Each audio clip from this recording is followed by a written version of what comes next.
I've often scrolled through endless online content, and every now and then, one piece it just sticks, right? It cuts through all the noise. Yeah. It's genuinely engaging, and you suddenly feel that urge, like, I have to share this. Yeah, that stickiness. It's the holy grail for content creators, isn't it? Totally. And that's exactly what we're unpacking today. How do you actually make content like that? It's a huge challenge. I mean, we're all swimming in this ocean of information and trying to stand out. It can feel, well, almost impossible sometimes. But it's not impossible. And today, we're diving deep into the thinking of Sam Parr. The guy behind the hustle. Oh, yeah, incredible story there. That newsletter blew up, what was it, over 2 million subscribers? Yep, over 2 million, and reportedly pulling in $15 million a year before, bang, HubSpot snaps it up for a cool $27 million. Wow. But the key thing, I think, isn't just the numbers. It's that his success wasn't some fluke, right? It was built on a method. Exactly. A deliberate, battle-tested methodology. And that's our mission today. To give you, our listener, maybe you're prepping for a meeting, trying to get up to speed on a field, or maybe you're just super curious, kind of a shortcut. A shortcut to understanding those core frameworks he used, the stuff that actually built that content empire, and importantly, how you can maybe apply some of it yourself. Yeah. And to do that, we've really dug in. We looked at Sam Parr's stuff with HubSpot, his own playbooks, guides on writing, video, audio, the whole shebang. So let's pull back that curtain. Let's figure out the secrets to making content people actually want to consume. Okay, so where do we start? His core philosophy, maybe, those 4 pillars. Sounds good. Let's break down Sam Parr's core thinking. He really boils it down to 4 fundamental pillars for creating content that, well, grabs you and doesn't let go. All right, pillar number 1. This one kind of surprised me. Emotional connection over information density. It sounds soft, maybe, for business content. It does sound a bit counterintuitive, doesn't it? But it's central to his whole approach. He basically says, forget just dumping facts. Right. He said something like, good writing is about getting people to feel something, awe, excitement, even anger, and wanting to share it. That's quite a different way to think about it. It really is. And notice what he emphasizes. Forget the big words. Forget the fancy frameworks. It's not about sounding smart. It's about connecting. Exactly. Making that emotional bond. Think about, say, a tech startup. It's easy to get lost in features, specs, you know. Oh, totally. Feature lists galore. But Parr's approach would be focus on the human impact.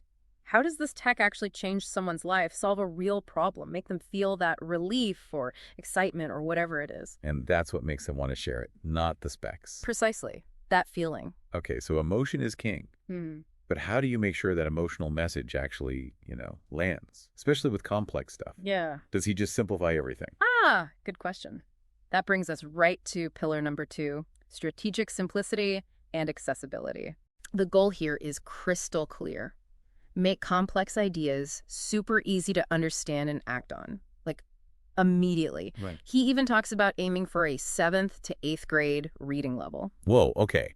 7th or 8th grade, that sounds maybe too simple? Are we talking dumbing it down? That's the immediate reaction, isn't it? But no, he's very clear. It's not about dumbing down. It's about clarity. Absolute clarity. So presenting sophisticated ideas, just really clearly. I got it. He has this great phrase, C plus writing, A plus storytelling. Key plus writing, A plus storytelling. Yeah. It means the actual prose, the sentence structure might just be average, a C plus A. But the story, the insight, the analysis, that's got to be A plus A's. Exceptional. So it's accessible, but still smart because the ideas are strong. It removes the friction. Exactly. No unnecessary friction. People feel smart understanding it easily. That makes sense. And that frictionless feeling seems like it leads right into pillar 3. The slippery slope content architecture. This sounds important. Oh, it's core. Absolutely core. The whole idea is that each sentence's sole purpose is to get the reader to read the next sentence. Like a slide. You just can't stop. You literally can't find a good place to stop. It creates this irresistible reading experience, as he calls it. It just pulls you through the whole thing. No natural off-ramps. Keeping that momentum going. Okay, so emotion, simplicity, structure. What's the last pillar?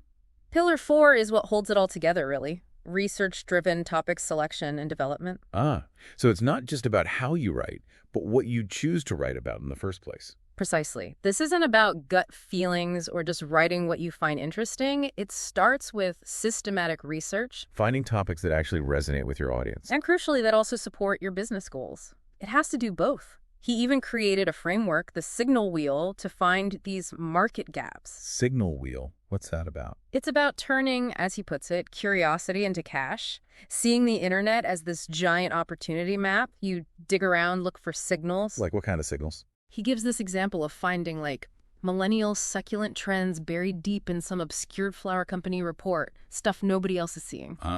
Succulents. So finding those overlooked gems. Yeah, that's how you find topics that aren't already saturated and can actually drive results, turning random ideas into actual content that works. Okay, these pillars provide a really strong foundation. Emotional connection, strategic simplicity, that slippery slope structure, and solid research. But how do you actually get good at doing this? This leads us to his secret weapon, maybe? The power of copy work, which honestly sounds kind of weird. It does sound really old school, doesn't it? But for Parr, it was foundational. Copy work. It literally means taking a pen and paper. Pen and paper, seriously. Yep. And handwriting, copying out word for word, writing samples from writers you admire, writers who are incredibly successful. Wow, like physically copying. Physically copying. He apparently did this himself 2 hours a day for 6 months, just copying his favorite authors. 2 hours a day for 6 months. That's dedication. Okay, but why? What does physically copying actually do? Well, he argues it does several things. It builds your vocabulary naturally. It helps you internalize the rhythm, the cadence of good writing. But you start to feel how good sentences flow. Exactly. You develop an innate sense of structure and style. And maybe most importantly, it sharpens your ability to actually tell the difference between good writing and bad writing. You start to see why something works. It's like learning music by playing Mozart or learning art by copying the masters. That's the perfect analogy. It's learning by doing, by imitation at the deep level. It's not just theory, it's practice. It teaches you how to practice writing. It really ingrains those patterns. Right. Okay, I'm starting to see the logic, even if it sounds intense. It's definitely intense, but it highlights how much deliberate practice went into honing this skill. Right, so with that philosophy and that unique practice method in mind, how did the hustle actually put it all together, day to day? Let's get practical. Yeah. The 6-step content creation process. Okay, the blueprint. This is how his team, even people without formal writing backgrounds, apparently managed to churn out, 3 to 6 blog posts a day? Yeah, that's prolific. So step 1. Step 1 is maybe the most counterintuitive. Write the headline and description first. Before you write the article. Before you write a single word of the body. He says it forces you to get laser focused on exactly what the piece is about. Okay, and the headline specifics. Keep it short, 3 to 10 words. Plain English, like you're talking to a friend. He gave that example right. I went 30 days with no food, living off only Soylent. Pretty direct. Very direct. And the description acts like a subtitle or the text you'd use on Facebook. It just further tightens that focus, sets the promise. Right, like a mini contract with the reader. Okay, step 2. Step 2, write your terrible first draft. And he really emphasizes the terrible part. Permission to suck. I like that. Totally. He says, except it will suck initially. That's fine. The only goal is to get everything out of your head and onto the page. Even if you have to type, I don't know how to start this. Yeah. Literally. Just type something. Get the fingers moving. He calls it motion creates emotion. Just break the inertia. Overcoming that blank page paralysis. Exactly. And write more than you think you need. Even if the target is short, like 300 words, just dump it all out there first. That's honestly such a relief to hear. I've definitely frozen up trying to make that first sentence perfect. Oh, absolutely. It's a classic trap, which is why getting something down, anything, is step 2. Then comes step 3, incubate. Incubate, like let it sit. Yeah. Walk away, step away from the draft. Could be for 2 minutes, could be, he says, for 2 years. 2 years. Okay, maybe not always practical, but why step away? Just to clear your head. It's actually a cognitive thing. It's called fixation forgetting. When you stop actively wrestling with the problem. Your subconscious takes over. Sort of. Your brain keeps working on it in the background. You stop being fixated on the sticking points, and often new ideas or solutions just pop up. It helps you see it fresh later. Makes sense. Okay, so after the incubation period, we hit step 4, edit. And this is where the magic happens. This is where, as he puts it, crap turns into gold. He quotes David Ogilvy.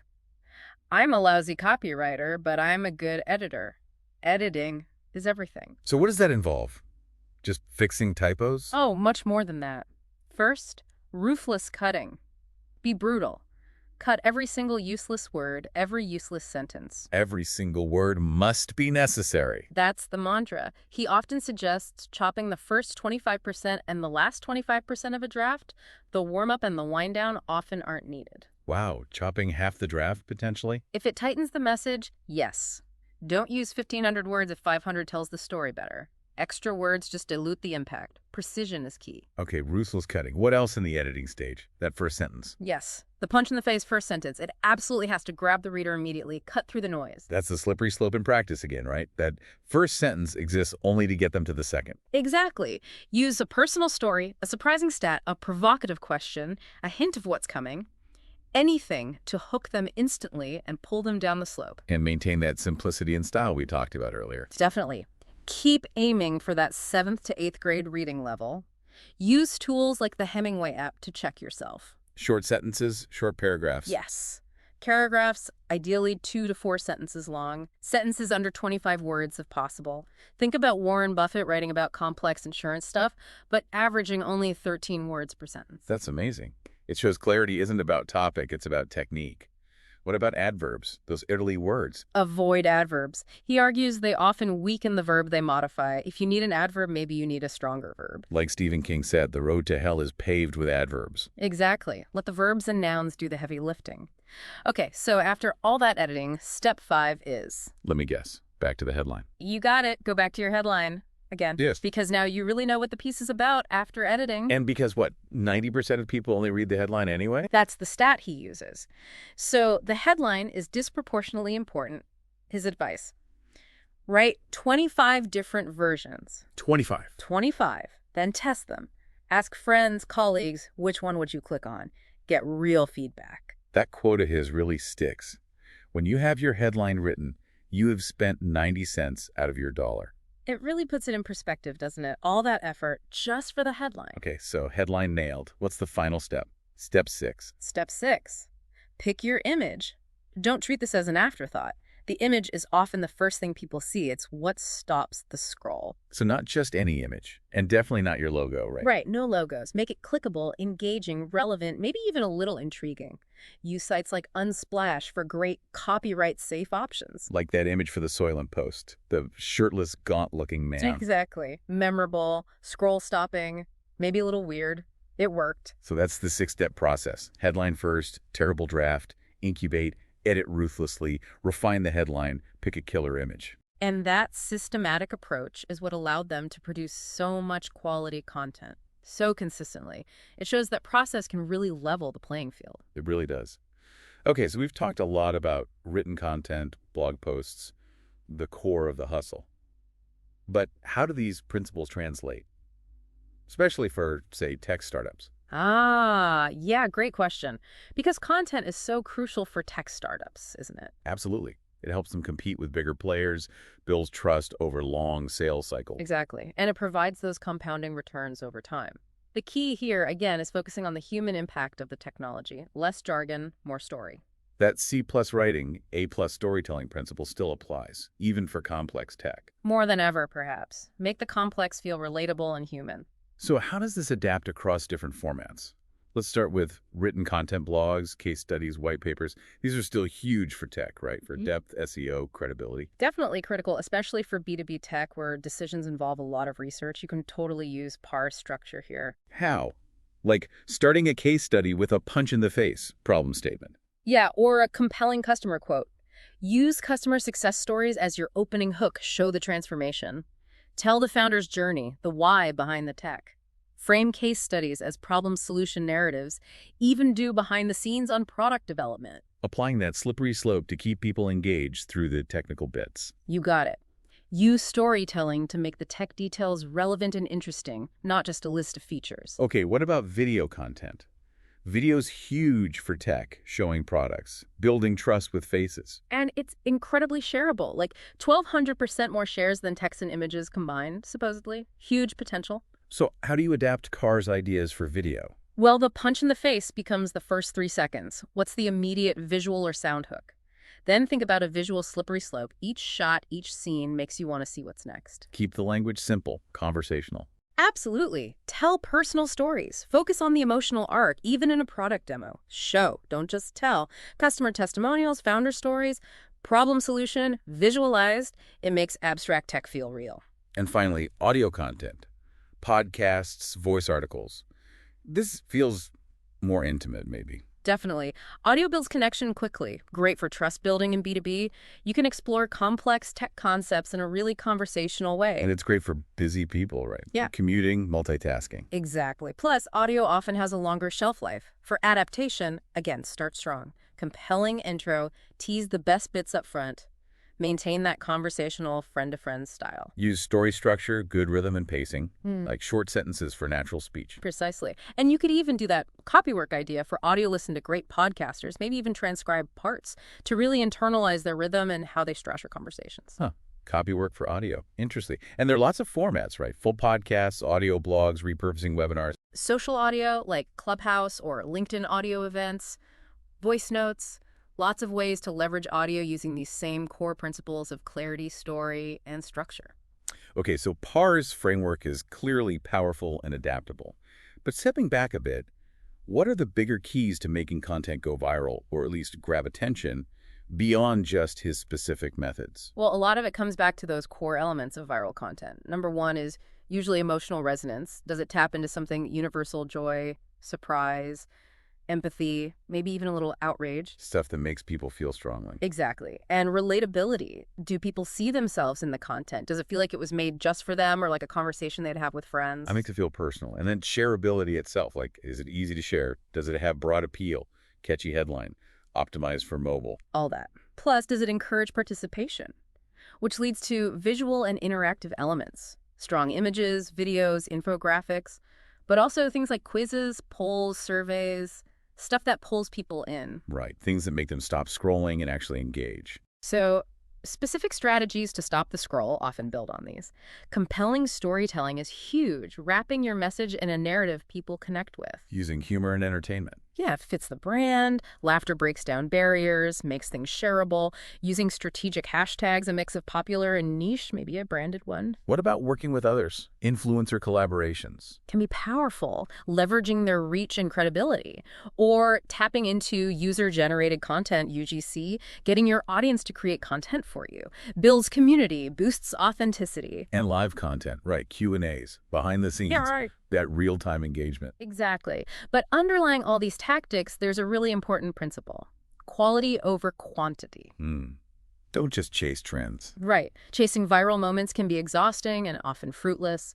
Focusing on consistently high-quality, valuable content that engages your specific audience, that builds sustainable value over time. That makes a lot of sense. Build the foundation first. So after diving into all this, what does it really mean for you, our listener, trying to make your own content work? Well, I think the big takeaway, the learner's advantage, is that this stuff isn't magic.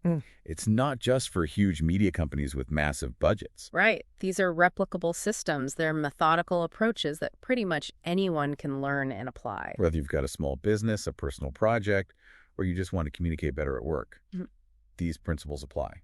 You now have a framework, a set of tools to create content that doesn't just add to the noise, but actually connects, gets noticed, and hopefully achieves whatever goal you set for it. It comes back to that human connection, supported by smart, systematic execution. Couldn't have said it better myself. So, to recap, we've gone deep into Sam Parr's playbook. From that intense copy work practice that built the foundation for the hustle. To that practical 6-step process for crafting messages that hook people and don't let go. And we've looked at how you can adapt these powerful principles across writing, video, and audio, especially if you're in the tech world, but really for anyone. Which brings us to a final thought, something to chew on. In a world that's getting more and more saturated with AI-generated content. Yeah, it's everywhere now. Will that human touch, that authentic emotional connection, that relatable storytelling we've been talking about, will that become not just like a nice-to-have competitive advantage, but maybe the only way for content to truly stand out, to really resonate on a deeper level? How are you going to weave that authentic human element into your next piece of content to make it genuinely impossible for people to ignore?